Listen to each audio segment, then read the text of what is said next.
Mateus capítulo 7, chegamos no final do Sermão da Montanha. A gente tem que olhar o Sermão de Jesus como uma pregação que a gente ouve no domingo, que tem começo, meio e fim, e geralmente no final é uma conclusão com um apelo ou um desafio diante de tudo que foi dito. Jesus também faz isso com seus discípulos.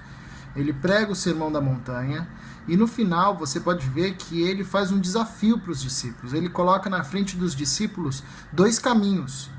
Um caminho estreito que conduz à vida, um caminho largo que conduz à morte. Ou ele coloca diante dos seus discípulos duas formas de construir a vida, sobre a rocha ou sobre a areia. O que isso significa para a gente? Que diante das palavras de Jesus, a gente tem algumas opções. Nós podemos ser ouvintes, ser o tipo daquela pessoa que ouve e fala, pô, que legal, interessante isso.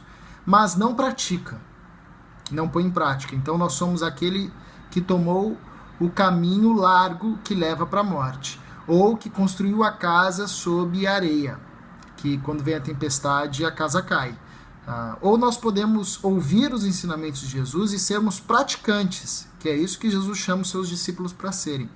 Que é o cara que escolheu o caminho estreito, mas que conduz à vida. É o cara que escolheu construir a casa sob a rocha, e a rocha é a palavra, o ensinamento de Jesus. Então, o que Jesus está ensinando nesse capítulo 7? No capítulo 6, se você lembrar, você vai perceber que Jesus nos conduz a ter um olhar para dentro do nosso coração.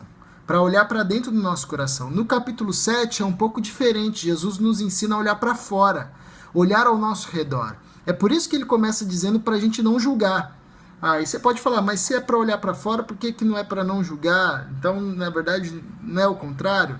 Na verdade, não. Jesus está dizendo aos seus discípulos a aprenderem a olhar os frutos, aprender a discernir os falsos mestres, os ensinamentos, aprender a pedir e a buscar, aprender a olhar o tipo de construção que está sendo construída. Tudo isso é um movimento de olhar para fora, olhar ao redor, olhar para o seu contexto.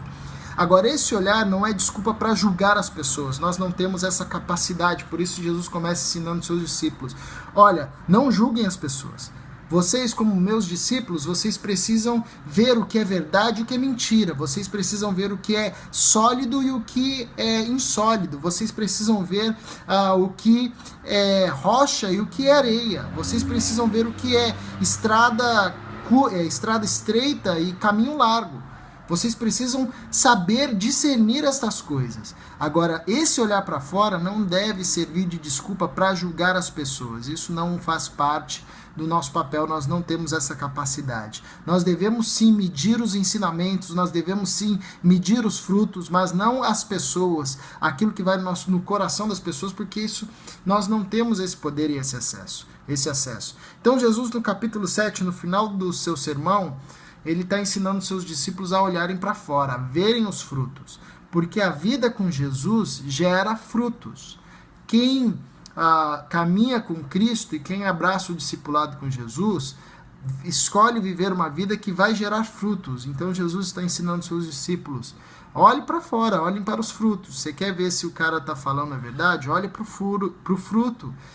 Veja se a vida dele está frutificando aquilo que ele diz, porque se levantarão falsos mestres, falsos líderes, e vocês precisam não apenas olhar para o coração de vocês, não apenas olhar para dentro da vida de vocês, mas vocês também precisam ficar antenados e olhar ao seu contexto, olhar ao seu redor. Então Jesus, no final do Sermão da Montanha, depois de reinterpretar a lei de Deus, depois de falar para os seus discípulos olharem e observarem o coração, Jesus está ensinando os seus discípulos a viverem no mundo.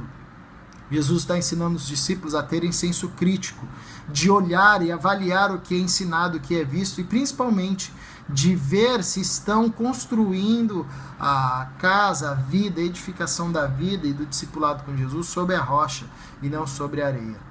Que Jesus nos conduza no desafio de caminharmos pelo caminho estreito, de construirmos a nossa casa sobre a rocha, que são os seus ensinamentos. E é interessante que o texto termina dizendo, no final do capítulo 7, que a multidão, que as pessoas estavam maravilhadas com a forma como ele ensinava, porque ele ensinava com autoridade, ou seja, a vida de Jesus confirmava o que ele dizia. Que esse seja o desafio para a gente como discípulos de Jesus, que a nossa vida reflita de fato aquilo que a gente prega, aquilo que a gente fala.